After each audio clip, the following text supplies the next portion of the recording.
Hello dear students, welcome back to Bhavita Santosh economy channel. ముందుగా this is Shravan Kumar, I'm the faculty of geography and current affairs. మీకు ఎవరైతే ప్రతిరోజు current affairs చూడడం మాకు ఇబ్బంది అవుతుంది సార్ అన్న వాళ్ళకి మాత్రం ఈ వీడియో ఒక బెస్ట్ సోర్స్ అండి. ఎందుకంటే ఇక్కడ ముందుగా నేను మీకు నేను మీకు ఏమేమి ప్రామిస్ చేస్తున్నా అంటే current affairs, subjects and static GK ఇవన్నీ పాయింట్స్లో మిమ్మల్ని టచ్ చేస్తూ ఐఆర్ కానీ, international relationships, national issues, state issues, awards and honours, appointments, updates in subjects, okay, days and themes, దినోత్సవాలు అండ్ వాటికి సంబంధించిన థీమ్స్, ఒబెచురీస్ అంటే ఇటీవలి కాలంలో ఎవరు మరణించారు, okay, geo political issues, next science and technology, environment and species schemes, especially government schemes, next borders and locations in the context of geography, PYQs to the advanced level questions. ఇవన్నీ topics, ఇక్కడ ఉన్న ఈ topics కనుక మీరు పర్ఫెక్ట్గా నేర్చుకుంటే మీరు ఏ exam అయినా కూడా 10కి పైగా మార్కుల్ని సులభంగా నేను మీకు చెప్తున్న జోక్ కాదు, 10కి పైగా మార్కుల్ని సులభంగా గెయిన్ చేసుకోవచ్చు. ముందుగా మనం ఈ వీడియోని ఒక 40 to 50 మినిట్స్లో దీన్ని ఎండ్ చేసేద్దాం. ఇక్కడ మన టార్గెట్ ఏంటంటే 60+ కరెంట్ అఫైర్స్, అవి కూడా మనకి ఏప్రిల్ మొదటి వారం నుంచి 3వ వారం వరకు ఉన్న మంచి ఇంపార్టెంట్ ఎగ్జామ్ ఓరియంటేషన్లో మాత్రమే డిస్కస్ చేసుకుందాం, ఓకే. అండ్ నెక్స్ట్ విషయం ఏంటంటే మనకి మన ఛానల్ తరపున ఇలాంటి కంటెంట్ ప్రతి వారం ఇప్పటి నుంచి ఎవరైతే రెగ్యులర్గా చూడలేదో వాళ్ళకి వారపు సమీక్ష అనే మేనర్లో మన కరెంట్ అఫైర్స్ రాబోతున్నవి, ఓకేనా. ఇక లేట్ చేయకుండా నేను డైరెక్ట్ మ్యాటర్లోకి వెళ్తున్నా, ఓకే. మన ఫస్ట్ కరెంట్ అఫైర్ ఏంటంటే సాధన సప్తాహ అంటే ఏంటంటే మిమ్మల్ని రేపు ఎగ్జామ్లు అడుగుతారు. ఇటీవలి కాలంలో మనం సాధన సప్తాహ అని ఒక ప్రోగ్రామ్ చూడడం జరిగింది. ఇది ఏంటి అని రేపు అడుగుతారు. ఏంటంటే మన ప్రధానమంత్రి నరేంద్ర మోదీ గారు మిషన్ కర్మయోగి అని ఒక ఇనిషియేటివ్ ఉందండి. ఇది 2020లో వచ్చింది. ఆ మిషన్ కర్మయోగి కింద మనకి 6 ప్లాట్ఫామ్లు ఉంటాయి, 6 పిల్లర్లు, ఓకేనా. పాలసీ ఫ్రేమ్వర్క్ అని, కాంపిటెన్సీ ఫ్రేమ్వర్క్ అని, ఇన్స్టిట్యూషనల్ ఫ్రేమ్వర్క్ అని, ఐజీఓటీ అంటే ఇంటిగ్రేటెడ్ గవర్నమెంట్ ఆన్లైన్ ట్రైనింగ్ అని, తర్వాత ఈహెచ్ఆర్ఎంఎస్ అంటే electronic human resource management and MID monitoring evolution. చూసి భయపడకండి, అస్సలు భయపడకండి, అవి గుర్తుపెట్టుకోని అవసరం లేదు. మిషన్ కర్మయోగి అంటే ఏంటంటే సివిల్ సర్వీసెస్ ఉద్యోగులు తమ పనిని ఇంకా అత్యుత్సాహంగా, ఇంకా కెపాసిటీ బిల్డింగ్ని పెంచుకునే విధంగా సామర్థ్యంగా పనిచేయాలనే ఉద్దేశంతో మన దేశం తీసుకొచ్చిందే ఈ మిషన్ కర్మయోగి. ఈ మిషన్ కర్మయోగిని వాడుతూ సివిల్ సర్వీసెస్ వాళ్ళ పనితీరుని ఇంకా మెరుగుపరిచిన ఉద్దేశంతో వచ్చిందే ఈ సాధన సప్తాహ ఇనిషియేటివ్, ఓకేనా. ఇది ఈ ఏప్రిల్ మొదటి వారంలో మన నరేంద్ర మోదీ గారు తీసుకొచ్చారు. నెక్స్ట్ కరెంట్ అఫైర్, ఇక్కడ HRD and IT minister Nara Lokesh గారు, ఇది ఆంధ్రప్రదేశ్ ఇష్యూ అయినా ఇది నేషన్ మొత్తం మనకి ఇంపార్టెంట్ ఇష్యూ. ఎందుకంటే ఇక్కడ మీకు కనబడుతున్న ఈ చిన్నారి, ఈవిడ పేరు పునర్విక, ఓకేనా. 11 ఏళ్ళ చిన్నారి. ఈవిడ ఒక వ్యాధితో బాధపడుతుంది. ఆ వ్యాధి ఏంటంటే క్రిప్లింగ్ అండ్ రేర్ డిసీజ్ అంటే ప్రతి 2000 మందిలో ఒక్కరికి మాత్రమే వచ్చే డిసీజ్ని రేర్ అంటాం. ఆ రేర్ ఏంటంటే ఈవిడకి మనకి స్పైనల్ మస్కులర్ యాంట్రోపర్క్ డిసీజ్ వచ్చింది. ఈ పాప పేరు పునర్విక. ఆ ఇంజక్షన్ ఖరీదు 16 కోట్లు. మీరు వెంకటేశ్వర సైంధవ్ అని ఒక మూవీ ఉంటుంది, అందులో కూడా పాప ఇంజక్షన్ 16 కోట్లు. మరి 16 కోట్లు నార్మల్ ఫ్యామిలీ ఎక్కడికి వెళ్ళి తీసుకొస్తారు? వాళ్ళు సోషల్ మీడియాలో గేమ్ చేస్తే 10 కోట్లు వచ్చినాయి. దానికి అదనంగా లోకేష్ గారు 6 కోట్లు ఇచ్చి తర్వాత ఇంకా ఏ చిన్నారికి ఇలాంటి ప్రాబ్లం రావద్దని ప్రాజెక్టు పునర్వికని సెంట్రల్ గవర్నమెంట్ అండ్ మెడికల్ ఇండస్ట్రీతో కలిపి దీన్ని తీసుకురావడం జరిగింది. ఎవరు తీసుకొచ్చారంటే నారా లోకేష్ అండ్ ఆంధ్రప్రదేశ్ గవర్నమెంట్. ఒక క్వశ్చన్ అండి, ఈ క్వశ్చన్ ఏంటంటే మనకి డయాబెటీస్ గురించి ఒక క్వశ్చన్ వచ్చింది. ఈ క్వశ్చన్ సాల్వ్ చేసే ముందు మనం ఈ కాంటెక్స్ట్ చూద్దాం. కాంటెక్స్ట్ ఏంటంటే మనకి జిఎల్పి అంటే గ్లూకగాన్ లైక్ పెప్టైడ్ అని ఒక డ్రగ్ అండి. ఇది టైప్ 2 డయాబెటీస్ అంటే మన లైఫ్ స్టైల్ చేంజ్ అవ్వడం వల్ల ఇంట్లో మన తల్లిదండ్రులకు కానీ మన తాతలకు కానీ 40-50 ఇయర్స్ తర్వాత వచ్చుకో డయాబెటీస్. ఇది జీవన అలవాట్లు మారడం వల్ల దాంతోపాటుగా ఇంటెస్టైన్స్ అంటే మన చిన్న పేగులలో ఇన్సులిన్ అనేది ఉత్పత్తి కాదు. ఇన్సులిన్ జనరల్గా మనకి ప్యాన్క్రియాస్ నుంచి ఉత్పత్తి అవుతుంది. అది ఇన్సులిన్ ఉత్పత్తి కాకపోవడం వల్ల అదనంగా బయట నుంచి ఇన్సులిన్ మనం తీసుకుంటాం. అది మనం ఒకటి ఇంజక్షన్ కానీ, రెండోది ఓరల్ కానీ మనం తీసుకుంటాం. అలాంటి ఈ డ్రగ్ ఇప్పుడు విచ్చలవిడిగా మార్కెట్లో కనబడుతుంది. ఇది ఓన్లీ రెగ్యులేటెడ్ అండ్ చాలా ప్రిస్క్రైబ్డ్ అండి. మరి ఇలా వస్తుంది కాబట్టి ఇప్పుడు గవర్నమెంట్ ఇంతో కొంత ఆందోళన పడుతుంది. దీనికి సంబంధించిన ఇన్స్టిట్యూట్స్ని ఇప్పుడు మూసేయడం జరుగుతుంది. ఈ కాంటెక్స్ట్లో ఒక అడ్వాన్స్ లెవెల్ క్వశ్చన్ మనం చూద్దాం. ఇక్కడ ఏంటంటే ఆ గ్లూకగాన్ లైక్ పెప్టైడ్ అనే ఒక క్వశ్చన్ మనకు వచ్చింది. ఇది ఏంటంటే మీకు తెలుగు చదువుతున్నా, ఇది ఇన్సులిన్ విడుదలను ప్రేరేపించడం ద్వారా రక్తంలో చక్కెర స్థాయిని నియంత్రించడానికి హార్మోన్గా పనిచేస్తుంది. అవునండి, దానికోసం మాత్రమే పనిచేస్తుంది. ఇది మందులు ఇంజక్షన్ రూపంలో మాత్రమే లభిస్తాయి. ఇంజక్షన్ రూపంలోన మనం ఓవరాల్ కూడా వేసుకోవచ్చు. ఎగ్జామ్లో ఏమడుగుతుందంటే సరికాని సమాధానం ఏమంటున్నారు. సరికాని సమాధానం ఏంటి? రెండవది. అది ఇక్కడ మీరు క్వశ్చన్స్ ఇవన్నీ చూసుకోండి. టైప్ 1 డయాబెటీస్ అంటే పుట్టుకతో మాత్రం వచ్చేది. టైప్ 2 డయాబెటీస్ అంటే లైఫ్ స్టైల్ చేంజ్ అవడం వల్ల వస్తుంది. టైప్ 3 డయాబెటీస్ అంటే ఓన్లీ గర్భధారణ సమయం ప్రెగ్నెన్సీ టైంలో మాత్రమే వస్తుంది, ఓకేనా. ఇక టైప్ 4 అంటే ఇది ఇప్పటికీ అంత చిక్కట్లేదు. ఇక టైప్ 5 అంటే మాల్ న్యూట్రిషన్, సరైన ఆహారం తినకపోవడం వల్ల ఒక డయాబెటీస్ మనకి, ఓకే. నెక్స్ట్ కరెంట్ అఫైర్, ఇక్కడ మనకి ఇండియన్ హిస్టరీ కాంటెక్స్ట్లో జనరల్గా మీరు చదువుతున్న ఏ పుస్తకంలో కూడా ఈవిడ గురించి ఎక్కడ కూడా లిఖించబడలేదు. ఈవిడ పేరు పర్వతగిరి. ఎందుకు సార్ ఇప్పుడు మనం మాట్లాడుకుంటున్నామంటే ఈవిడ 1926లో జన్మించడం జరిగింది. 2026కి ఈమె బర్త్డే యానివర్సరీ 100 సంవత్సరాలు పూర్తిగా వచ్చింది. ఈ కాంటెస్ట్లో ప్రధానమంత్రి నరేంద్ర మోదీ గారు ఈవిడకి నివాళి అర్పించడం జరిగింది. బేసికల్గా ఈవిడ్ని మనం ఏమంటామంటే the mother Teresa of west Odisha అనే పేరుతో పిలుచుకుంటాం. అంటే ఈవిడ ఒడిస్సా నుంచి వచ్చింది. ఈవిడ స్వాతంత్ర ఉద్యమంలో పార్టిసిపేట్ చేయడమే కాకుండా ఒడిస్సాలో డ్రాట్స్ ఫెమైన్స్ సందర్భంగా చాలా పేదలకి సహాయం చేయడం జరిగింది. మనకి సంబల్పూర్ యూనివర్సిటీ కూడా డాక్టరేట్తో ఈవిని గౌరవించడం జరిగింది. ఓకేనా. నెక్స్ట్ ఇక్కడ హుగ్లీ రివర్ అండి. హుగ్లీ రివర్ మనకి బేసికల్గా ఎక్కడ ఉంటుంది? వెస్ట్ బెంగాల్లో ఉంటుంది. ఈ వెస్ట్ బెంగాల్లో గంగా నది ప్రయాణిస్తూ ఒక దగ్గర 2 పాయలుగా విడిపోతుంది. ఆ విడిపోతున్న ఆ పాయనే మనం ఫరక్కా అనే పేరుతో పిలుచుకుంటామండి. ఈ ఫరక్కా దగ్గర గంగా మనకి 2 పాయలుగా చీలిపోతుంది. ఆ చీలిపోయినప్పుడు ఒకటి బంగ్లాదేశ్కి వెళ్ళిపోతుంది. అప్పుడు గంగని మనం బంగ్లాదేశ్లో ఏమంటున్నాం? పద్మా అనే పేరుతో పిలుచుకుంటున్నాం. ఓకేనా. ఆ రిమైనింగ్ పాయనే మన కంటికి కనబడుతుంది హూగ్లీ రివర్గా. అయితే వెరీ రీసెంట్గా ఈ హూగ్లీ రివర్ దగ్గర ఒక 120 కిలోమీటర్స్ ఒక మేర ఇక్కడ పొల్యూషన్ ఏరియా ఇంత క్రిటికల్గా ఉందని డ్రోన్స్తో సర్వే చేయడం జరిగింది గవర్నమెంట్ ఆఫ్ ఇండియా. ఈ కాంటెక్స్ట్లో ఇది ఇప్పుడు మళ్ళీ మనకు న్యూస్లోకి వచ్చింది. బేసికల్గా ఇది గంగకి ఒక ఉపనది కాదు. దీన్ని మనం ఏమంటామంటే డిస్ట్రిబ్యూటరీ అంటాం. ఇది మనకి ట్రిబ్యూటరీ కాదండి, ఇది డిస్ట్రిబ్యూటరీ. మరి ట్రిబ్యూటరీకి డిస్ట్రిబ్యూటరీకి తేడా ఏంటంటే ట్రిబ్యూటరీ అంటే ఎక్కడ ఉన్న వాటర్ని తీసుకొచ్చి ఈ నదిలో జమ చేస్తుంది. మరి డిస్ట్రిబ్యూటర్ అంటే ఇక్కడ ఉన్న వాటర్ని ఇది బయటకి తీసుకెళ్ళి సముద్రంలో కలిపేస్తుంది. దీన్ని డిస్ట్రిబ్యూటర్ అంటాం. అలా దీన్ని చూసుకోవచ్చు. ఇది ఎక్కడ ఆరిజినేట్ అవుతుందంటే నాడియా అని ఒక డిస్ట్రిక్ట్ ఉంటుంది. ఆ నాడియా అనే డిస్ట్రిక్ట్లో నవద్వీప్ అని ఒక ద్వీపం ఉంటుంది. అది దేనికి ఫేమస్ అంటే మీరు ఎప్పుడైనా ఇస్కాన్ అనే పేరు విన్నారా? ISKCON international society for Krishna consciousness. దానికి సంబంధించిన చైతన్య మహాప్రభు పుట్టిన నేల అదే మనం ఇప్పటికీ మాట్లాడుకుంటున్నాం. ఆ నెలలో ఇది ఉద్భవిస్తుంది. అది ఉద్భవించిన ఆ 2 నదుల పేర్లు ఏంటంటే భాగీరథి అండ్ జలంగి. ఈ 2 నదుల సమ్మేళనాన్ని మనం హుగ్లీ అనే పేరుతో చూసుకుంటున్నాం. ఇక్కడ ఉన్న ప్రధాన పట్టణం ఏంటంటే కలకత్తా. ఓకేనా. నెక్స్ట్ ఇక్కడ మనకి ఇంకో కరెంట్ అఫేర్ అండి. చిప్స్ టు స్టార్టప్ అంటే చిన్న సెమీ కండక్టర్ చిప్స్ నుంచి మొదలు పెడితే స్టార్టప్స్ వరకు మనం ఎలా తీసుకెళ్తున్నాం అన్న ఒక ఇనిషియేటివ్. ఇది మనకి 2022లో దీన్ని తీసుకురావడం జరిగింది. దీన్ని ఏ మంత్రిత్వ శాఖ తీసుకొచ్చిందంటే ministry of electronics information technology ఈ డిపార్ట్మెంట్ తీసుకొచ్చింది. సదర్ మినిస్టర్ ఎవరు? ప్రెజెంట్ అశ్విని వైష్ణవ్ గారు. ఇక్కడ మీరు చూసుకోవచ్చు ఈ చిప్స్ దీనికి సంబంధించిన ఇన్ఫర్మేషన్ ఎక్కడ తీసుకొచ్చుకున్నా పిఐబి అంటే ఇది మన ఇండియాలో మోస్ట్ ఆథెంటిక్ డేటా, అధికారికమైన డేటా. ఇది మాత్రమే కరెక్ట్ ఆన్సర్. ఇది కాకుండా ఇంక ఎక్కడ మీకు ఆన్సర్ ఇచ్చినా అది తప్పు. ఇది ఇచ్చింది మాత్రమే ఫైనల్ ఆన్సర్ అని ఎగ్జామినర్ మీకు డిక్లేర్ చేస్తాడు. నేను ప్రెస్ ఇన్ఫర్మేషన్ బ్యూరో నుంచి తీసుకొచ్చుకున్నా. వీళ్ళు ఏమంటారు అంటే 50కి పైగా పేటెంట్లు, 2,000కి పైగా పబ్లికేషన్లు, 1,00,000కి పైగా స్టూడెంట్లు, ఇలా రకరకాల విభాగాలు మొత్తం కూడా చిప్స్ టు స్టార్టప్ అనే ఇనిషియేటివ్లో భాగంగా జమ చేయడం జరిగింది. ఏంటి సార్ అంటే మనం మొబైల్లో వాడతాం చిప్స్, అలాంటి చిప్స్ని అందరూ తయారు చేసి అదొక స్టార్టప్ లెవెల్ వరకు ఇంకా ఎదగాలని ఇండియన్ గవర్నమెంట్ అనుకుంటుంది. దీనికోసం ఒక 250 కోట్ల రూపాయలని ఎవరైతే ఈ విభాగంలో పనిచేస్తారో, అది కూడా VLSI ఇంజనీరింగ్ డిపార్ట్మెంట్లో ఒకటి ఉంటుంది. ECE, CSC, civil, mechanical, MME, metallurgy ఇవి కాకుండా మనకి VLSI ఇంజనీరింగ్ ఒకటి ఉంటుంది. ఆ ఇంజనీరింగ్ చేసిన ఆ అభ్యర్థులు వెరీ రేర్గా ఉంటారు మన దేశంలో. వాళ్ళ కోసం మాత్రం ఇలాంటి ఇనిషియేటివ్ తీసుకొచ్చింది. ఈ ఇనిషియేటివ్ ఏ సంవత్సరం వచ్చింది? 2022లో. ఏ మంత్రి శాఖ తీసుకొచ్చింది? Minister of electronics and information technology వాళ్ళు తీసుకొచ్చారు. మొత్తం టోటల్ అవుట్లే ఎంత? 250 కోట్ల రూపాయలు. ఓకేనా. సో దీంతో మన కంట్రీలో ఈ చిప్స్ విభాగంలో పేటెంట్ రైట్లు కానీ, IPRలు కానీ, వాటికి సంబంధించిన అన్ని డాక్యుమెంటేషన్ కానీ అవన్నీ పెరిగిపోతున్నాయంట. ఇది మన దేశానికి ఒక గర్వకారణమని ఈ కరెంట్ అఫేర్ చెప్తుంది. నెక్స్ట్ 2వ రేంజ్ డాల్ఫిన్ సర్వే అని మాట్లాడడానికంటే ముందు మన కంట్రీలో ప్రాజెక్ట్ డాల్ఫిన్. ఓకేనా. ప్రాజెక్ట్ డాల్ఫిన్ ఇది ఏ సంవత్సరం వచ్చిందని మీరు రేపు పొద్దున అడిగితే 2020లో రావడం జరిగింది.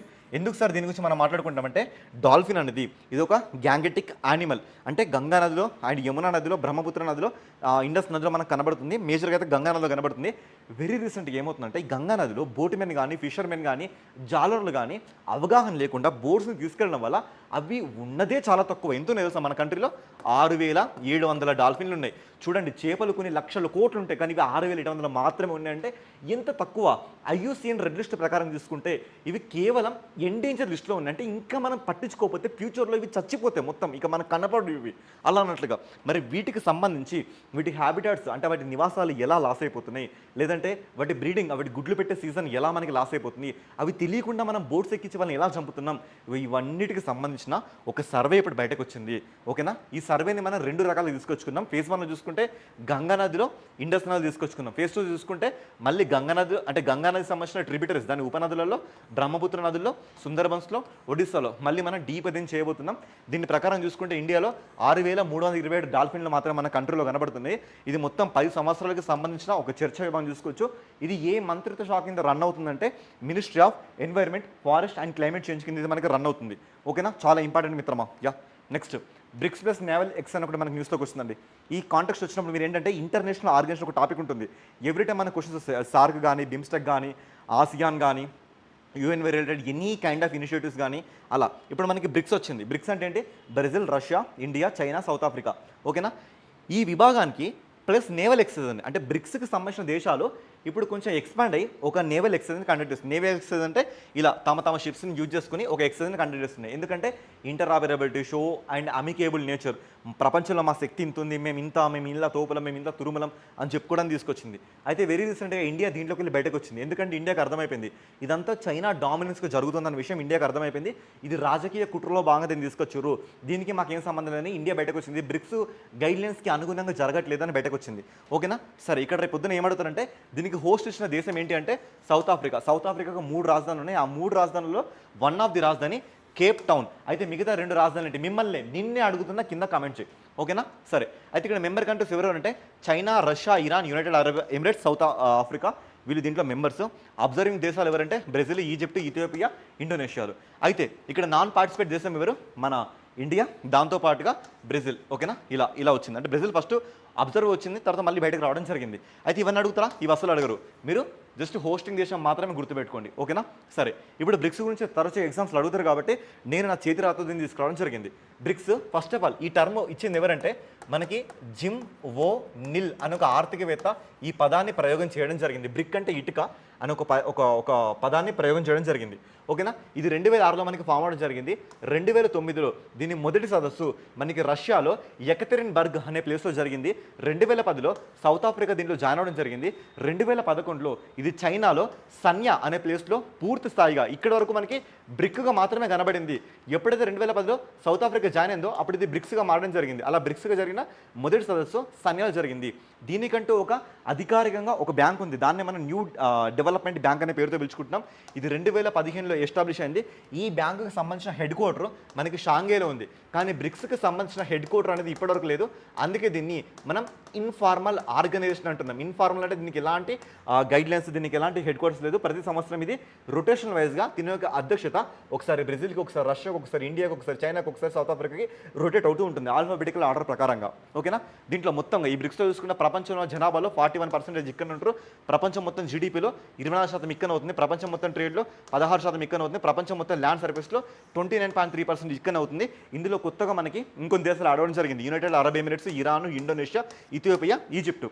అయితే ఇప్పటివరకు తిన సంవత్సరం యొక్క సదస్సులు చూసుకుంటే ఈసారి జరుగుతున్న సదస్సు 18వ బ్రిక్స్ సదస్సు. 18వ బ్రిక్స్ సదస్సు 2026లో భారతదేశంలో జరుగుతుంది. అయితే ఇంతకుముందు జరిగిన 17th బ్రిక్స్ సదస్సు ఇది మనకి బ్రెజిల్లో జరగడం మనం చూసుకోవచ్చు. ఓకేనా, ఇవి దీనికి సంబంధించిన ఇష్యూస్. ఇప్పటివరకు ఇండియాలో ఎప్పుడెప్పుడు జరిగిందంటే 2012 జరిగింది, 2016 జరిగింది, 2021 జరిగింది, ఇప్పుడు 2026లో జరుగుతుంది. ఓకేనా, yes. Next united national biodiversity beyond national jurisdiction. ఇక్కడ చూడండి, united nations biodiversity beyond national jurisdiction అండి. అంటే ఇక్కడ ఏంటంటే నేషనల్ జ్యూరిస్డిక్షన్ బయటగా మనం బయోడైవర్సిటీని చూసుకోవచ్చు. అంటే మీకు అందరూ ఇక్కడ ఒక పాయింట్ గుర్తుపెట్టుకోండి, యుఎన్ క్లాస్ అండి. మీరు తెలుగు మీడియం అయినా ఇంగ్లీష్ మీడియం అయినా నేను రాసే పదాన్ని ఇంగ్లీష్లో మాత్రమే గుర్తుపెట్టుకొని తెలుగు అసలు గుర్తుపెట్టుకోకండి. యుఎన్ క్లాస్, అన్ క్లాస్ అంటే అర్థం ఏంటంటే United Nations convention of law of season అర్థం. అంటే సముద్రాల మీద మనకి చట్టాలు ఎలా ఉపయోగపడుతున్నాయని చెప్పడానికి. సరే, నేను మీకు చూపిస్తా ఒక పాయింట్ ఏంటంటే దీని ప్రకారంగా ఫర్ ఎగ్జాంపుల్ ఇది ఇండియా అనుకోండి. ఈ ఇండియాకి ఇక్కడ కోస్ట్ లైన్ ఉంది. దీన్ని దాటి మనం ఒక 12 నాటికల్ మైల్స్ దూరం వెళ్తే దీన్ని మనం టెరిటోరియల్ జోన్ అంటే ప్రాంతీయ జోన్ అంటున్నాం. ఓకేనా, ఇది కాకుండా 24 నాటికల్ మైల్స్ ఇదే బీచ్ నుంచి మనం వెళ్తే దీన్ని కంటిగ్యూస్ జోన్ అంటున్నాం. అంటే ఇక్కడ వరకు ఎవరికంటే ఓన్లీ కోస్ట్ గార్డ్, నేవల్ వాళ్ళకి మనకి పర్మిషన్ ఉంటుంది. ఇది కాకుండా మనం 200 నాటికల్ మైల్స్ దూరానికి వెళ్తే దీన్ని ఎక్స్క్లూజివ్ ఎకానమిక్ జోన్ అంటున్నాం. ఇక్కడ ఏది దొరికినా ఆ ఆర్థిక వ్యవస్థ భారత్కి మాత్రమే చెందుతుంది. ఓకేనా, ఇది కాకుండా మిగతా రిమైనింగ్ ప్లేస్ని మనం ఏమంటున్నామంటే హై సీస్ అంటున్నాం. హై సీస్ అంటే ఏంటంటే ఇవి చూడండి, ఈ ప్లేస్ వరకు వేరే దేశం యొక్క నేవీ అంటే వేరే దేశం సంబంధించిన ఏ షిప్పులు కూడా మన దేశంలోకి ఎంటర్ అవ్వద్దు. కానీ ఇది దాటినాక ఇది ప్రపంచ దేశాలకి మొత్తం కూడా ఇది అనువైన ప్రదేశం. ఎవరైనా కూడా ఫ్రీగా నావిగేషన్ చేసుకోవచ్చు అండి, ఏం ప్రాబ్లం లేదు. ఓకేనా? ఒకవేళ ఫ్లైట్లు ఎగరాలనుకుంటే మాత్రం ఇగో ఈ ప్లేస్ వరకు ఫ్లైట్లు ఎగరొచ్చు. ఇది దాటి మిగతా ఫ్లైట్లు ఎగిరితే ఇది ఆ దేశం యొక్క సావిర్నిటీ అంటే తమ యొక్క సార్వభౌమత్వానికి అది భంగం కలిగించినట్టుగా చెప్పొచ్చు. ఎందుకంటే మీ ఇంటి ముందు నోడు తాగి మీ ఇంటి లోపలికి వస్తే అదేంటి మీ నాన్నని మీ మమ్మీని అవమానపరిచినట్ట కాదా? ఇగో ఇది కూడా అలాంటిదే అన్నట్లుగా. సరేనా? అయితే ఇక్కడ వరకు బయోడైవర్సిటీని దేశం చూసుకుంటే మరి రిమైనింగ్ బయోడైవర్సిటీని ఎవరు చూసుకోవాలి? యుఎన్ఓ చూసుకోవాలి. యుఎన్ఓ చూసుకోవాలి, అది కూడా బయోడైవర్సిటీని సాటిస్ఫై చేసే విధంగా ఈ అన్క్లాస్ని సాటిస్ఫై చేసే విధంగా దాన్ని మనం చూసుకోవాలని చెప్తుంది. ఇలాంటి ఒక తాపత్రయం ఈ అన్క్లాస్ యాక్చువల్ అన్క్లాస్ మనకి ఎప్పుడు వచ్చిందంటే 1982లో రావడం జరిగింది. కాకపోతే అది రాటిఫికేషన్ పొంది అమలు అవ్వడానికి మనకి 1994గా టైం పట్టింది. ఎవరు? అన్క్లాస్ అంటే అర్థం ఏంటి? అన్క్లాస్ అంటే United Nations convention on law of seas, సముద్రాల మీద ఉండే ఒక ప్రత్యేకమైన చట్టాలు. ఇది ప్రతిసారి ఇంపార్టెంట్ అండి మనకి. వీళ్ళు 2008 నుంచి మొదలుకుంటే ఒక 18 సంవత్సరాల తర్వాత ఈ 2026లో ఇది తుది దశకు రావడం జరిగింది. దీని ప్రకారంగా ఇక్కడున్న బయోడైవర్సిటీ కూడా ఈ ప్రపంచ దేశాలు తప్పనిసరిగా చూసుకోవాలి అనేది ఇప్పుడు ఇది చెప్పడం జరుగుతుంది. ఈ కాంటెక్స్లో దీన్ని గుర్తుపెట్టుకోండి. ఓకేనా? నెక్స్ట్ ఇక్కడ ఏమేం చేస్తారంటే మెరైన్ ప్రొటెక్షన్ కానీ, ఎన్విరాన్మెంట్ ఇంపాక్ట్స్ కానీ, మెరైన్ జెనెటిక్ రీసోర్సెస్ కానీ ఇవన్నీ మీకు అనవసరం అండి. ఏం చేస్తారంటే ఎవరు పడితే వాళ్ళు విచ్చలవిడిగా ఫిషింగ్ చేయొద్దు, ఎవరు పడితే వాళ్ళు అక్కడ యుద్ధాలు చేయొద్దు, ఎవరు పడితే వాళ్ళు అక్కడ ఉన్న ఆ ప్లేస్లో దొరుకుతున్న యానిమల్స్ని చంపకూడదు, వాటికి ఎలాంటి భంగం కలిగించకూడదు. ఇది ఒక బైండింగ్ ట్రీటీ, ఖచ్చితంగా అందరూ ఫాలో అవ్వాలని చెప్తుంది ట్రీటీ. నెక్స్ట్ మనకి యుఎన్ఓ యునైటెడ్ నేషన్స్ ఆర్గనైజేషన్ ఐక్యరాజ్య సమితి ప్రతిసారి ఇంపార్టెంట్ 1945 అక్టోబర్ 24న ఇది రావడం జరిగింది. దీంట్లో ప్రధానంగా 6 అంగాలు అంటే ముఖ్యమైన బాడీస్ దీంట్లో ఎన్ని ఉంటాయంటే 6 బాడీస్ ఉంటాయి. ఆ 6 బాడీస్లో మొదటిది జనరల్ అసెంబ్లీ, రెండోది సెక్యూరిటీ కౌన్సిల్, మూడోది ఎకనామిక్ అండ్ సోషల్ కౌన్సిల్, నాలుగోది ట్రస్టీషిప్ కౌన్సిల్, ధర్మ కర్తృత్వ మండలి అంటాం. ఇక 5th international court of justice, ఇక 6th సెక్రటేరియట్. ఓకేనా? ఇవన్నీ దీనికి సంబంధించిన 6 ముఖ్యమైన అంగాలు. ఈ 6 ముఖ్యమైన అంగాల్లో ఈరోజు ఎకోసాక్ తన 80వ సంవత్సరపు జన్మదినాన్ని సందర్భంగా ఇది న్యూస్లోకి రావడం జరిగింది. ఇది నాడు నేడు రేపు ఎల్లప్పటికీ ఇంపార్టెంట్ టాపికే. ఓకేనా? సరే, ఇది ఇప్పుడు మన న్యూస్లోకి వచ్చింది. ఇది ఎప్పుడు ఏర్పడిందంటే యునైటెడ్ నేషన్ చార్టర్ ప్రకారంగా 1945లో ఏర్పడినా కూడా తన మొదటి సమావేశాన్ని ఇది లండన్లో ఏర్పాటు చేసుకోవడం జరిగింది. ఇది ఏం చేస్తుంది? పేరులోనే ఉంది, ఎకానమీ అండ్ సోషల్. ఈ ఎకానమీ అండ్ సోషల్ ఈ రెండింటికి సంబంధించి ప్రపంచ దేశాలు ఎలా మనకి వెనకంచులో ఉన్నాయి, ఎలా ముందంచులో ఉన్నాయి, వాటి యొక్క ఆర్థిక సిచ్యువేషన్ ఎలా ఉంది, వాటి సొసైటీ ఎలా ఉంది, వాటి దగ్గర ఎస్డీజీ గోల్స్ సుస్థిరాభివృద్ధి లక్ష్యాలు 17కి ఇంప్లిమెంట్ అవుతున్నాయా, అది పేదరికంలో ఉందా, పేదరికంలో ఉంటే కొంత డబ్బును అప్పగిచ్చి మేము పాలసీలను మేము డెవలప్ చేసి మళ్ళీ వాళ్ళు ముందంచులో రావడానికి మేము సహకరిస్తాం, వాటి దగ్గర ఎస్డీజీ గోల్స్ అమలు అవ్వకపోతే అవి ఎలా అమలు అవ్వాలో మేము నేర్పిస్తాం అనే ఉద్దేశంగా ఇది ఏర్పడిందిగా మనం మాట్లాడుకోవచ్చు. నెక్స్ట్ కరెంట్ అఫేర్, ఇక్కడ మనకి ఐఎన్ఎస్ మాల్వన్ ఒక షిప్ న్యూస్లోకి వచ్చింది. బేసికల్గా ఈ ఐఎన్ఎస్ మాల్వన్ ఎలాంటి షిప్ అంటే ఇది anti submarine warfare shallow water craft అనే పేరుతో మనం చూసుకోవచ్చు. Anti submarine warfare shallow water craft అంటే ఏంటంటే సబ్మెరైన్ల శాతం తిప్పి కొట్టగల శక్తి ఉన్న ఒక షిప్గా మనం దీన్ని చూసుకోవచ్చు అన్నట్లుగా. అయితే ఇది ఎలాంటిదంటే ఈ anti submarine warfare shallow water క్రాఫ్ట్లో భాగంగా మొత్తం ఇలాంటి షిప్పులను 8 తయారు చేయాలనుకుంటే అందులో ఇప్పటికి ఇది రెండవదిగా జల ప్రవేశం చేయడం జరిగింది ఇది ఇప్పుడు. అలా ఇది మనకి న్యూస్లోకి వచ్చింది. అయితే ఈ కాంటెక్స్ట్లో రేపు ఎగ్జామ్లో మిమ్మల్ని క్వశ్చన్స్ ఎలా అడుగుతారంటే ఇది 80% స్వదేశీయంగా మన దేశంలో మాత్రమే తయారైంది. దీన్ని తయారు చేసిన సంస్థ ఎవరంటే మనకి కొచ్చిన్ షిప్ యార్డ్ లిమిటెడ్ వాళ్ళు దీన్ని తయారు చేయడం జరిగింది. ఇండియన్ నేవీకి సంబంధించిన ఒక డిపార్ట్మెంట్, దాని పేరే డెట్ నోస్కే వెరిటాస్ వాళ్ళు కొన్ని గైడ్లైన్స్ ఇవ్వడం వల్ల దాని ప్రకారం దీన్ని తయారు చేయడం జరిగింది. దీనికంటే ఒక లెగసీ ఉంది. ఆ లెగసీ ఏంటంటే మన దేశంలో ద ఫాదర్ ఆఫ్ ఇండియన్ నేవీగా మనం ఛత్రపతి శివాజీ మహారాజుని పిలుచుకుంటాం. ఆయనకి సంబంధించిన ఒక పోర్టు, దాని పేరే మాల్వా పోర్టు. ఆ మాల్వా పోర్టుకు ట్రిబ్యూట్గా దీనికి పేరు పెట్టడం జరిగింది. రెండోది మనకి ఐఎన్ఎస్ మాల్వానికి అంతకుముందు ఒక షిప్ ఉంది, అది చాలా సర్వీస్ చేసింది, దానికి లెగసీగా దీనికి పేరు పెట్టడం జరిగింది. ఇలా మీరు దీన్ని గుర్తుపెట్టుకోవచ్చండి. నెక్స్ట్ సంజాశక్తి వ్యాయామం. చూడండి, ఎగ్జామ్ ఏదైనా మనకి international exercise like exercise Vajraprahar, exercise Garuda, exercise Suryakiran, exercise Yudh Prahar, exercise Yudhabhyas, exercise cyclone, ఇలాంటి exercise desert cyclone, exercise nomadic elephant, ఇలాంటి ఎన్నో ఎక్సైజ్లు మనకు ఉంటాయి. అవన్నీ ప్రతి అభ్యర్థి తన జీవిత కాలంలో గుర్తుపెట్టుకోవాల్సిన ఎక్సైజ్ 20కి పైగా మీరు ఖచ్చితంగా గుర్తుపెట్టుకోవాలి. అయితే ఈ ఎక్సైజ్ రెండు రకాలుగా మనకు కనబడతాయి. ఫేజ్ 1 చూసుకుంటే ఇంటర్నేషనల్గా మనం కండక్ట్ చేస్తుంది. ఫేజ్ 2 చూసుకుంటే డొమెస్టిక్గా కండక్ట్ చేస్తుంది. ఇంటర్నేషనల్ అంటే మిగతా దేశాలతో మనం కండక్ట్ చేస్తుంది. డొమెస్టిక్ అంటే మన దేశంలో మనం కండక్ట్ చేసే ఎక్సైజ్లు. అయితే మన దేశంలో మనం కండక్ట్ చేస్తుంటే వెరీ రీసెంట్గా గుజరాత్ కానీ, గోవా కానీ, మహారాష్ట్ర కానీ, ఈ 3 రాష్ట్రాలకి సంబంధించిన మిలిటరీ, ఓకేనా, ఈ మిలిటరీ సివిల్ ఏజెన్సీస్ అంటే పోలీస్ వ్యవస్థ, ఈ పోలీస్ వ్యవస్థతో ఒక జాయింట్ ఎక్సర్సైజ్ని కండక్ట్ చేయడం జరిగింది. ఈ జాయింట్ ఎక్సర్సైజ్ ఏం మాట్లాడుతుందంటే, ఈ జాయింట్ ఎక్సర్సైజ్ ఎప్పుడైనా క్రిటికల్ ప్రాబ్లమ్స్ వచ్చినప్పుడు పోలీసులు మిలిటరీల మధ్య సంబంధం, కోఆర్డినేషన్ ఎలా ఉంది, దానికి తగ్గట్టుగా వీళ్ళు ఇక్కడ డిజైన్ చేసుకోవడం జరిగింది. ముఖ్యంగా ఈ 3 రాష్ట్రాల ప్రజలు, అది కూడా మనకి డిగీ హిల్స్ శ్రేణిలో, ఓకేనా, డిగీ హిల్స్ అని ఒకటి ఉంది మనకి, ఆ శ్రేణిలో ఈ ఎక్సర్సైజ్ని కండక్ట్ చేయడం జరిగినట్లుగా మీరు గుర్తుపెట్టుకోండి. By the way exercise name ఏంటి? ఎక్సర్సైజ్ సంజాశక్తి వ్యాయామం. ఎన్ని రాష్ట్రాలు? గుజరాత్, గోవా, మహారాష్ట్ర సంబంధించిన మిలిటరీలు అండ్ సివిల్ ఏజెన్సీలు, వీళ్ళిద్దరి మధ్యలో సమన్వయం పర్పస్గా జరిగింది. ఓకేనా. నెక్స్ట్ కథపుట్లి అని ఒక ఆర్ట్ అండ్ కల్చర్ మనకి న్యూస్లోకి వచ్చి చూసుకోండి. భరతనాట్యం, కూచిపూడి, కథకళి, కథక్, ఇవి ఏ రాష్ట్రానికి సంబంధించింది అని మనకు చాలాసార్లు క్వశ్చన్స్ అడిగారు. ఇదే కాన్సెప్ట్లో మనకి కథపుట్లి అని ఒక ఆర్ట్ ఫామ్ కూడా మనకి న్యూస్లోకి వచ్చింది. యాక్చువల్గా ఇది ఏ రాష్ట్రానికి సంబంధించింది అంటే రాజస్థాన్కి సంబంధించింది.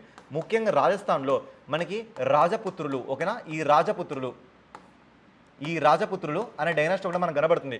వీళ్ళ ధైర్య సాహసాలని గుర్తింపుగా ప్రతి ఊరికి సంచార తెగలు ప్రతి ఊరికి వెళ్ళి ఇలాంటి తోలు బొమ్మల్ని ప్రదర్శించడం జరుగుతుంది. అయితే కథపుట్లి అంటే అర్థం ఏంటంటే, కత్ అంటే ఏంటంటే వుడ్, ఓకేనా, వుడ్ చెక్క. పుట్లి అంటే ఏంటంటే బొమ్మలు, ఓకేనా, బొమ్మలు. ఓకే, సో ఇవేంటంటే మనకి పప్పెట్ బొమ్మలు, తోలు బొమ్మలు.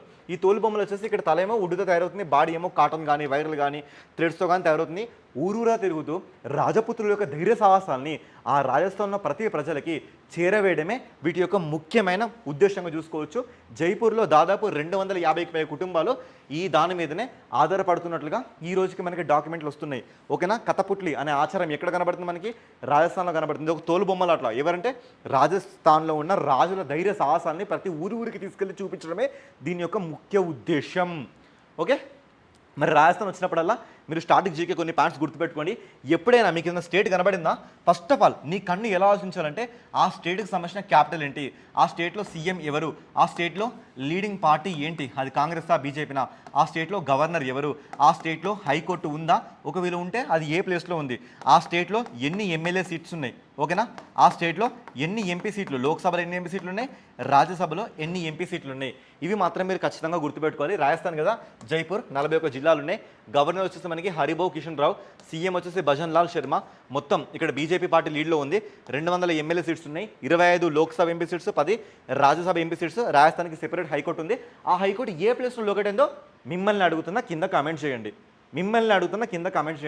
రాజస్థాన్ మొత్తం కూడా ఆరావళి కొండలతో మనకి కంప్లీట్గా కవర్ అయిపోయి ఉంటుంది. తర్వాత మనం చూసుకుంటే థార్ దిశ కూడా ఇక్కడ ఉంది.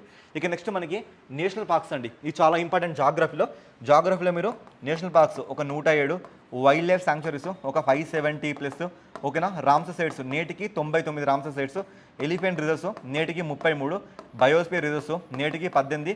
ఇందులో యునెస్కో గుర్తించింది 13 బయోస్పియర్ రిజర్వ్స్.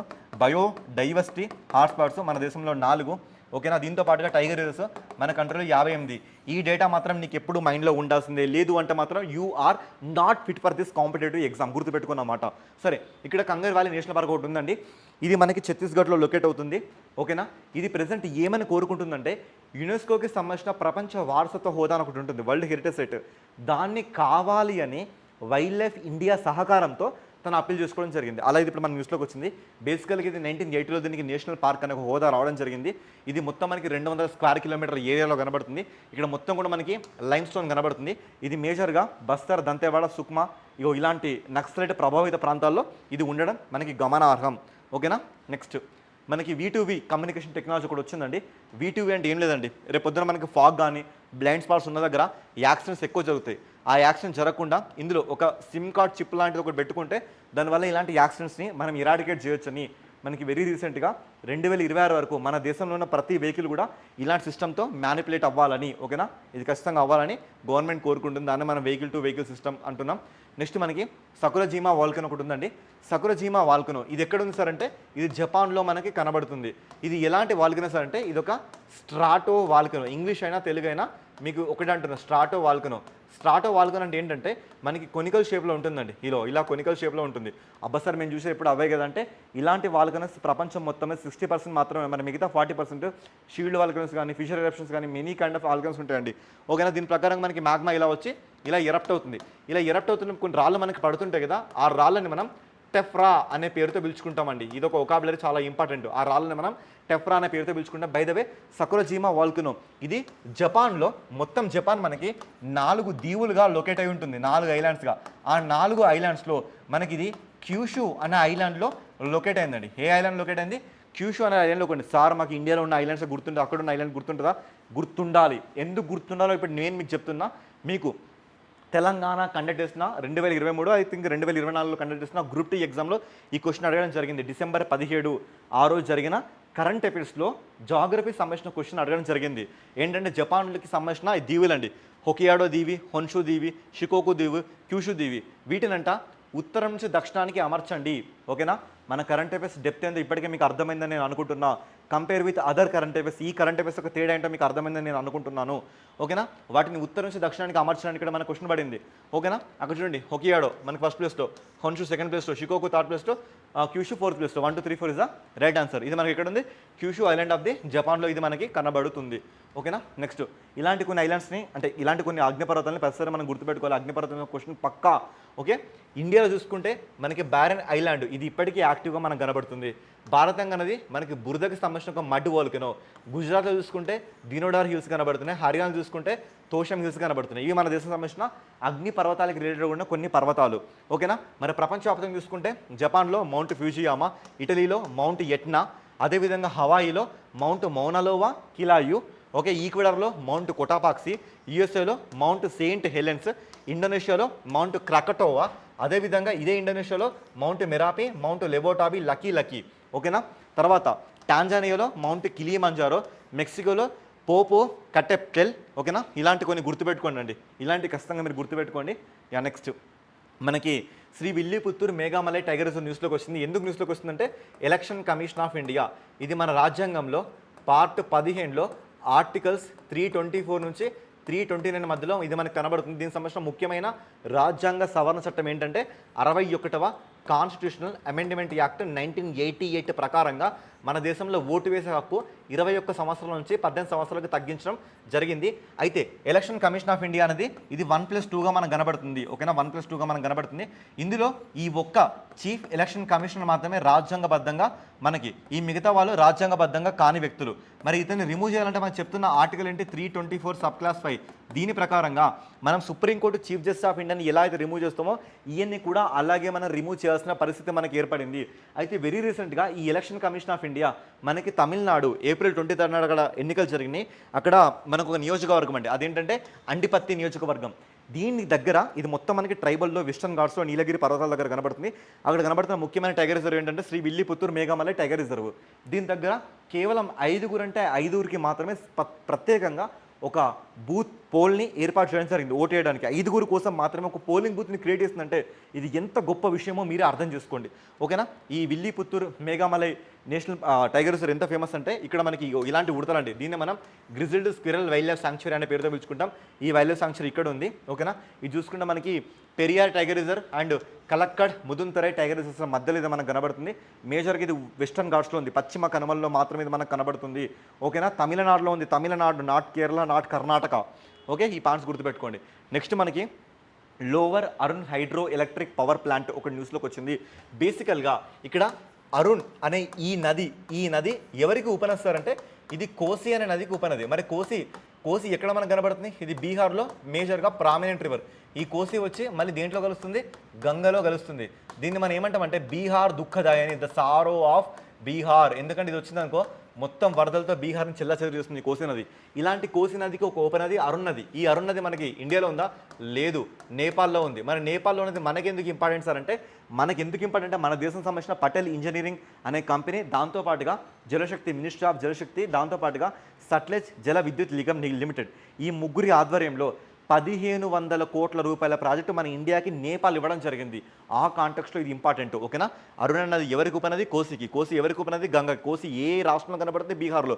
బీహార్లో దీని ఏమంటే the sorrow of Bihar, Bihar యొక్క దుఃఖదాయ అనే పేరుతో మనం కోసిని పిలుచుకోవడం జరుగుతుంది. ఈ పాయింట్స్ గుర్తుపెట్టుకోండి, ఓకే? సరిపోతుంది ఈ కరెంట్ అఫేర్, ఇంతకంటే ఎక్కువ అవసరం లేదు.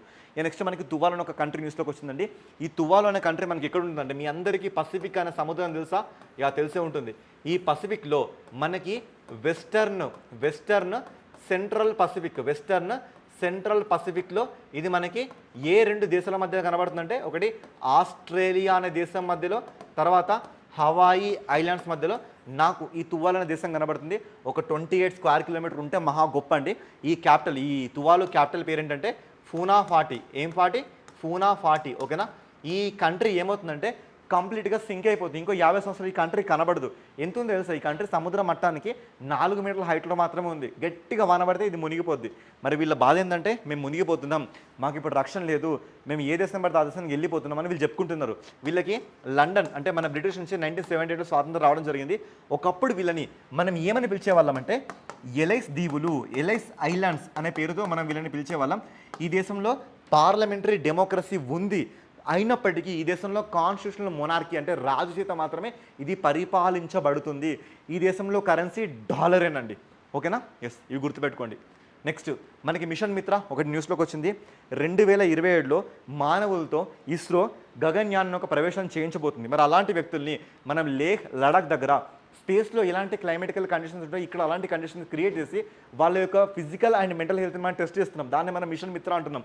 మిత్ర అంటే ఏంటంటే, M for mapping, I for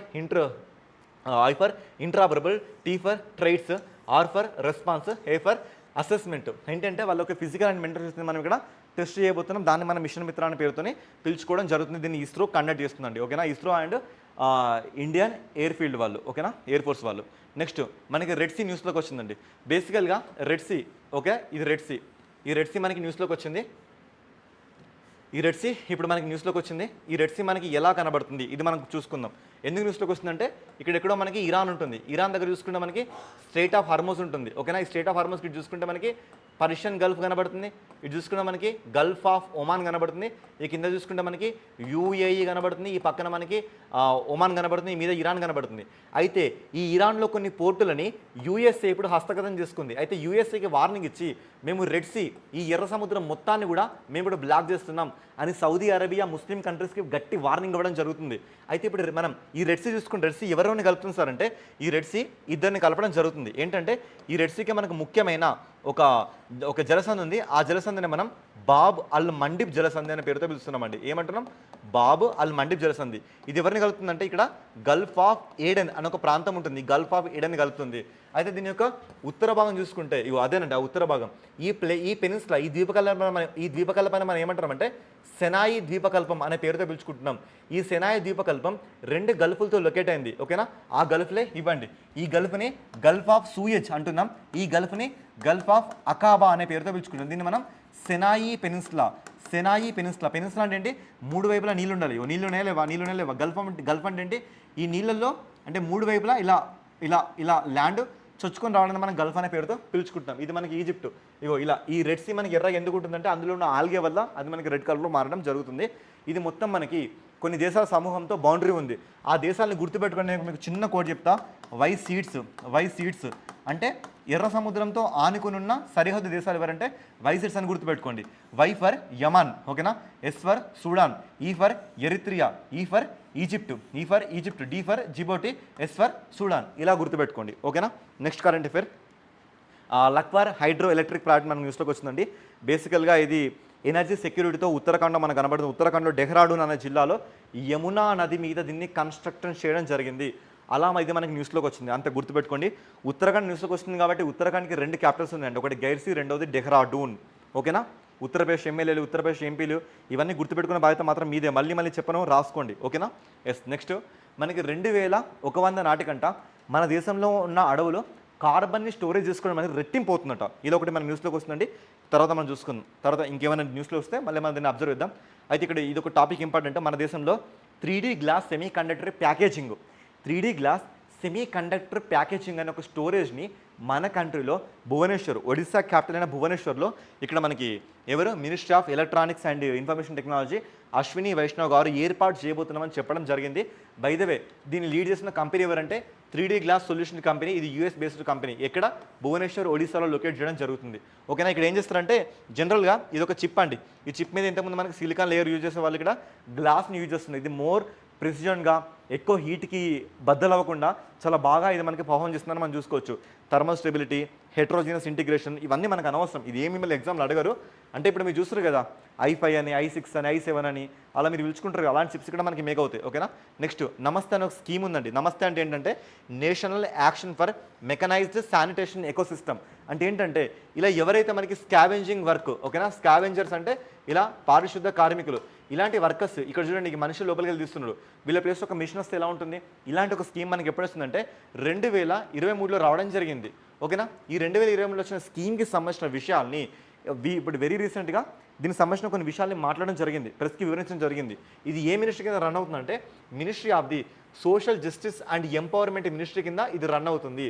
ఓకేనా. ఈ పాయింట్ గుర్తుపెట్టుకోండి. ఏంటి నమస్తే స్కీమ్ అంటే? It is a national action for the mechanised sanitation ecosystem. ఓకేనా. అంటే ఇలాంటి మనుషుల ప్లేస్లలో రోబోలే వచ్చి ఆ పని చేయాలని చెప్తుంది. ఎందుకు? వాళ్ళ డిగ్నిటీ కాపాడాలి, వాళ్ళ ఆరోగ్యం కాపాడాలి, వాళ్ళ లైవ్లీహుడ్ కాపాడాలి, వాళ్ళ ఫ్యామిలీని కాపాడే ఉద్దేశంతో మన దేశం ఇలాంటి ఒక గైడ్లైన్ తీసుకోవడం జరిగింది. ఓకేనా. దీన్ని మనం చూసుకోవచ్చు ఇక్కడ. నెక్స్ట్ మనకి డాల్ఫిన్ ఫ్రెండ్ ఇనిషియేటివ్ చూసుకోండి. ఇంతకుముందు మనకి ప్రాజెక్టు డాల్ఫిన్ వచ్చింది కదా, అది 2020లో వచ్చింది. ఈ ప్రాజెక్ట్ డాల్ఫిన్ ప్రకారంగా డాల్ఫిన్లను కాపాడాలి అని కమ్యూనిటీ డ్రివెన్ ప్రోగ్రామ్గా ఇది మన కళ్ళ ముందుకు వస్తుంది. కమ్యూనిటీ అంటే ఎవరు? మనకి జాలర్లు. ఓకేనా. Fissure man. ఈ ఫిషర్ మ్యాన్ ఏం చేస్తారంటే వీటికి సంబంధించిన బ్రీడింగ్ కానీ వాటికి సంబంధించిన హ్యాబిటేట్స్ని కానీ రక్షించే విధంగా ఇప్పుడు వాళ్ళే దీన్ని చర్యలు తీసుకోవాలని ఇది చెప్పడం జరుగుతుంది. By the way this is under the ministry of environment, forest, climate change. మనకి పర్యావరణం, అటవీ, వాతావరణం మార్పుల మంత్రిత్వ శాఖ కింద ఇది మనకి రన్ అవుతుందిగా మనం చూసుకోవచ్చు. ఇక్కడ వీళ్ళకి ఏంటంటే సైంటిఫిక్ సపోర్ట్ కానీ, సీజనల్ సపోర్ట్ కానీ, ఓకేనా, హాట్స్పాట్ సర్వీలెన్స్ కానీ ఇవన్నీ వీళ్ళకి ఇస్తారండి. అంటే ఏంటంటే వాళ్ళకి కొన్ని గైడ్లైన్స్ ఇస్తారు. ఫిషర్ మ్యాన్ మీరు బోటింగ్ డ్రైవ్ చేసేటప్పుడు చాలా జాగ్రత్తగా డ్రైవ్ చేయండి.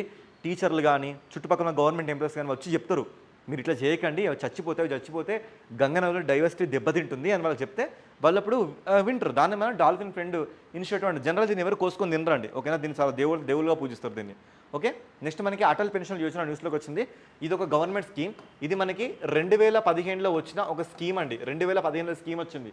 అటల్ పెన్షన్ యోజన ఏంటంటే మన దేశంలో సేవింగ్స్ని ఎక్కువగా ప్రమోట్ చేస్తుంది. సేవింగ్స్ని ఎలా అంటే మీకు 18 సంవత్సరాల నుంచి 40 సంవత్సరాల లోపు ఉంటే మీకు బ్యాంకులో ఒక సేవింగ్స్ అకౌంట్ ఉండాలి, పోస్ట్ ఆఫీస్లో ఒక సేవింగ్స్ అకౌంట్ ఉండాలి. ఆ రెండింటిలో ఏదో ఒక అకౌంట్ ఉన్నా కూడా మీరు ఎలిజిబులే. ఆ ఎలిజిబుల్ ప్రకారంగా మీరు ప్రతి సంవత్సరానికి కొంత ప్రీమియం కట్టుకోవాలండి. కొంత ప్రీమియం మీరు కట్టుకోవాలి. ప్రీమియం కట్టుకోవాలంటే దాని అర్థం ఏంటి? మీలో పొదుపు అనే ఒక స్వభావం పెరుగుతుంది. అలా పొదుపు స్వభావం పెరిగినాక 60 సంవత్సరాల తర్వాత నుంచి మీకు పెన్షన్ ఇవ్వడం అనేది స్టార్ట్ అవుతుంది. 60 ఏళ్ళు కావాలి. అప్పటి నుంచి మీకు పెన్షన్ వస్తుంది. ఈ పెన్షన్ మీకు ఎలా వస్తుంది? ట్రిపుల్ విధంగా వస్తుంది. ట్రిపుల్ అంటే ఫస్ట్ సబ్స్క్రైబర్ అయినా మీకు వస్తుంది. ఒకవేళ పొరపాటున మంచిగా లేక నువ్వు చచ్చిపోయినావు అనుకో, అప్పుడు నీ స్పౌస్ అంటే నీ భార్యకు వస్తుంది. ఆవిడ కూడా చచ్చిపోయింది అనుకోండి, అప్పుడు నామినీకి రావడం జరుగుతుంది. ఓకేనా. ఇలా నామినీకి ఒక 20 years వరకు ఇలాంటిది వస్తుంది. మరి మీరు కట్టుకున్న ప్రీమియం ప్రకారంగా మీకు నెలకి 1000 కానీ, 2000 కానీ, 3000 కానీ, 4000 కానీ, 5000 కానీ ఇలా మీరు కట్టుకున్న ప్రకారంగా PFRDA మనకి pension fund regulatory development authority of India ఒకటి ఉంటుంది. అది మనకి 2003లో ఏర్పడింది. వాళ్ళు మన కంట్రీలో ఈ పెన్షన్ ఇస్తారు. By the way Atal pension Yojana ఇది ఒక గవర్నమెంట్ స్కీమ్లో బాగా ఎప్పుడు వచ్చింది? 2015 May 9 నాడు మన నరేంద్ర మోదీ గారు దీన్ని ఇనిషియేట్ చేయడం జరిగింది. వెరీ రీసెంట్గా దీంట్లో 9 కోట్ల మంది ఎన్రోల్ అయ్యారు. ఈ రోజుకి 9 కోట్ల మంది దీంట్లో లిస్ట్ ఇన్ అయ్యారు. అలా ఇది మనకి న్యూస్లోకి వచ్చింది. ఓకేనా. నెక్స్ట్ మనకి నల్సార్ న్యూస్లోకి వచ్చిందండి. నల్సార్ ఏం చేస్తుందంటే ఇప్పుడు ప్రతి డిస్ట్రిక్ట్లో కూడా లీగల్గా కొన్ని న్యాయ సేవా కేంద్రాలను ఏర్పరుస్తుంది. అయితే ఇక్కడ మీకు ఈ టాపిక్ ఇంపార్టెంట్ కదా, అసలు నల్సార్ ఎప్పుడు వస్తుంది మన కంట్రీలో? నల్సార్ బేసికల్గా ఇది మన దేశంలో ఒక స్టాచ్యుటరీ బాడీగా వచ్చిందంటే, ఒక చట్టబద్ధ సంస్థకు వచ్చింది. ఎందుకు సార్ అంటే ముఖ్యమైన ఏమొకటే, ఇదేంటంటే న్యాయం అందని ప్రతి ఒక్కటి కూడా ఇది న్యాయం అందేలా చేస్తుంది. దీని ముఖ్యమైన ఉద్దేశం అదే. ఇది ఏ సంవత్సరం వచ్చిందంటే 1987 సంవత్సరంలో, అది కూడా లీగల్ సర్వీస్ అథారిటీ యాక్ట్ కింద ఇది మన దేశంలో ఏర్పడడం జరిగింది. వీళ్ళ యొక్క హెడ్ క్వార్టర్ మనకి మేజర్గా న్యూఢిల్లీలో సుప్రీంకోర్టులో కనబడుతుంది. ఇది స్టేట్లో ఉంటుంది, ఇప్పుడు డిస్ట్రిక్ట్ కూడా పాగడం జరిగింది. ఓకేనా. Next lunar new year festival. జనరల్గా కొత్త సంవత్సరాన్ని చైనాలో జరుపుకుంటారు, కానీ చైనా కంటే ఎక్కువ దీన్ని ఇప్పుడు రష్యాలో జరుపుకోవడం జరుగుతుంది. రష్యాలో లూనార్ ఫెస్టివల్ని ఏ దేశంలో జరుపుకుంటారని మీ ఆన్సర్ ఏంటి? రష్యాలో జరుపుకుంటారు. లూనార్ అంటే ఒక పక్షము, అంటే పౌర్ణమి కానీ అమావాస్య కానీ మనకి 15 రోజులు అట్లా ఒక 29 డేస్లో పడుతుంది. అలా ప్రతి నెల మనకు 1 రోజు 2 రోజులు మిగులుతుంది. అలా మొత్తంగా ఈ లూనార్ ఫెస్టివల్ ప్రకారం చూసుకుంటే మనకి 13 నెలలు ఈ లూనార్ టైం లైన్ ప్రకారంగా మనకుంటే బేసికల్గా దీన్ని ఎక్కడ జరుపుకుంటారు? ఎక్కువగా రష్యాలో దీన్ని జరుపుకోవడం మనం చూడొచ్చండి. నెక్స్ట్ మనకి టెట్రాడోడాక్సిన్ అని ఒక విషయం మనకి న్యూస్లోకి వచ్చింది. ఇదేంటంటే కేరళలో ఇలాంటి పఫర్ ఫిష్ని తెలియక చాలామంది తిని వాళ్ళందరి లోపల ఈ పాయిజన్ ఈ సైనైడ్ డెవలప్ అవుతుంది. అలా న్యూస్లోకి వచ్చింది. దీన్ని బేసికల్గా దీని ఒక సైంటిఫిక్ ఫార్ములా చూసుకుంటే C11H17N3O8గా దీన్ని మనం చూసుకోవచ్చు. ఇది ఒక కలర్లెస్, దీనికి ఎలాంటి కలర్ ఉండదు అండ్ వీక్ బేసిక్ ఒక క్రిస్టలైన్ సంబంధించిన ఒక సైనైడ్గా దీన్ని చూసుకోవచ్చు. పఫర్ ఫిష్లో మనకు కనబడుతుంది.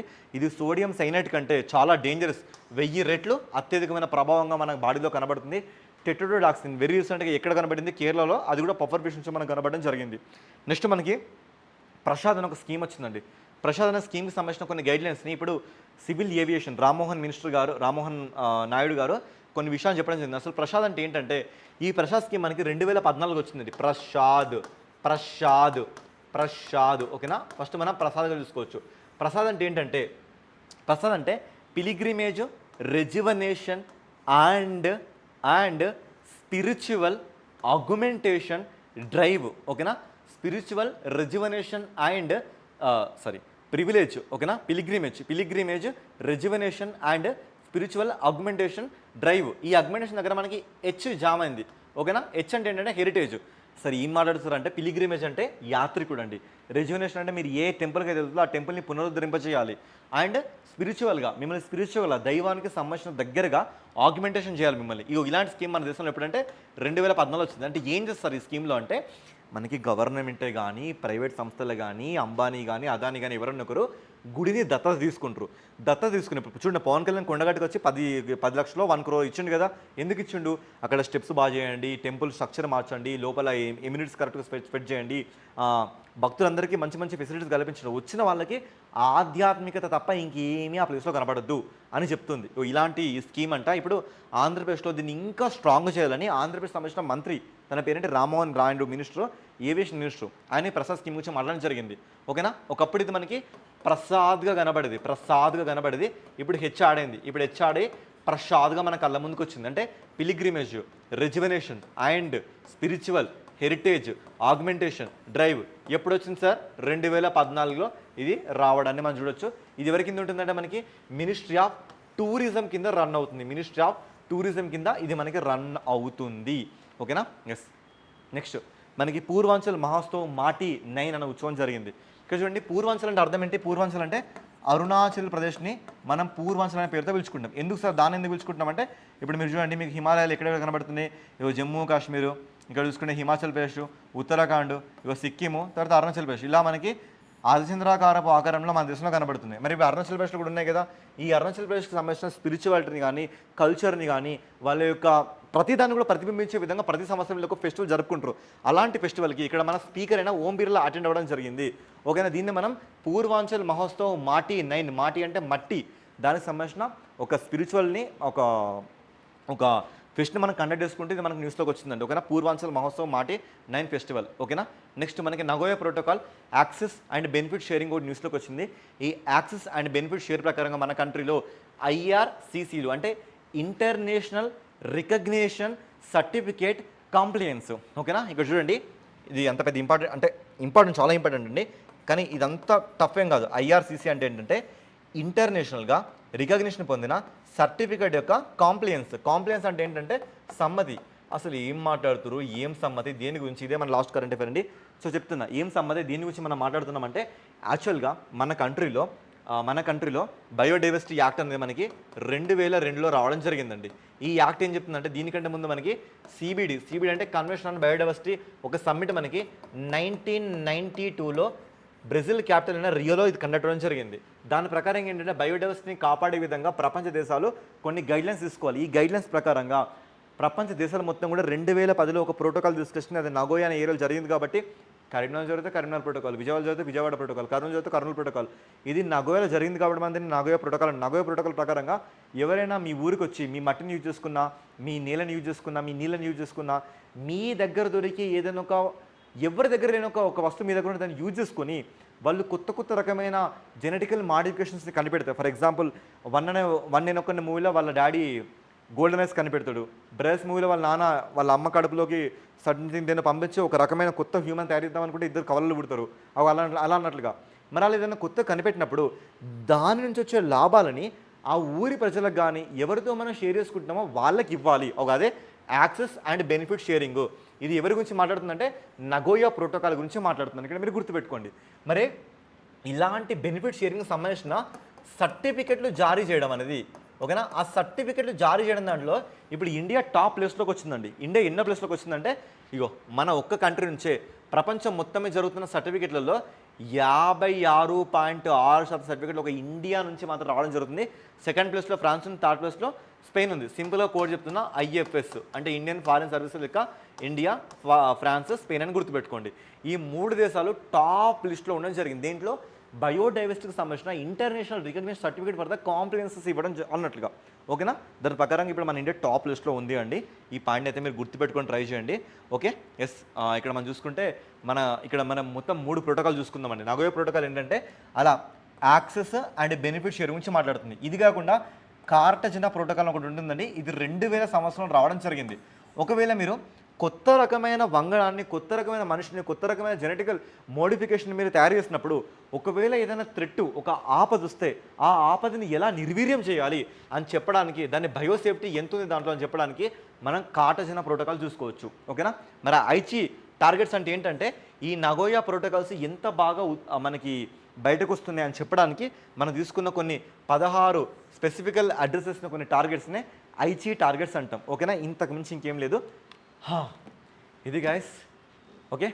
సో ఒక 40 నిమిషాల్లో సుమారుగా మనం ఒక 60 టాపిక్లు మాట్లాడుకుందాం. అంటే కరెంట్ అఫైర్స్, సబ్జెక్టు, జీకే ఇలా ఉంటుంది మన క్లాస్. ఇది మన క్లాస్. ఇంత దూరం వచ్చి ఈ టాపిక్స్ ఖచ్చితంగా మీకు యూస్ఫుల్ అయినంటే మాత్రం మీ నుంచి మేము ఎక్స్పెక్ట్ చేస్తున్న సపోర్ట్ ఒక లైక్, వీలైతే వాట్సాప్లో స్టూడెంట్ గ్రూప్స్ కానీ, టెలిగ్రామ్లో స్టూడెంట్స్ గ్రూప్స్ కానీ దాంట్లో దీన్ని ప్రమోట్ చేయండి. ఓకేనా. ఇది మేము మీ దగ్గర నుంచి ఎక్స్పెక్ట్ చేస్తున్నా. మా ఎకానమీ యాప్ తరపున మా ఛానల్ నుంచి మేము మిమ్మల్ని అడుగుతున్న ఒక humble request. This is your Shravan sir. ఇప్పటి నుంచి ఈ ఇంజిన్ ఆగదు. మీకు ప్రతి వారం ఇంపార్టెంట్ కరెంట్ అఫైర్స్ని మాత్రమే సబ్జెక్టు కోణంలో, పీవైక్యూస్ కోణంలో, అదేవిధంగా స్టాటిక్ జీకే కోణంలో టచ్ చేస్తూ వస్తూనే ఉంటా. దీంతో పాటు ప్రతిరోజు మీకు షార్ట్స్ని నేను ప్రొవైడ్ చేస్తూనే ఉంటా. This is your Shravan sir. ఓకేనా. ఇంకా మీకేమైనా మాకు అలా కావాలి, మాకు ఇలా కావాలి, ఇంకా కొత్త రకం మీరు ఏమైనా కావాలంటే కింద కామెంట్ బాక్స్ మీకోసం ఓపెన్ అయి ఉంది. మీకు ఎలాంటి ఒపీనియన్స్ ఉన్నా కూడా కింద కామెంట్ బాక్స్లో కామెంట్ చేయండి. ఓకేనా. Thank you.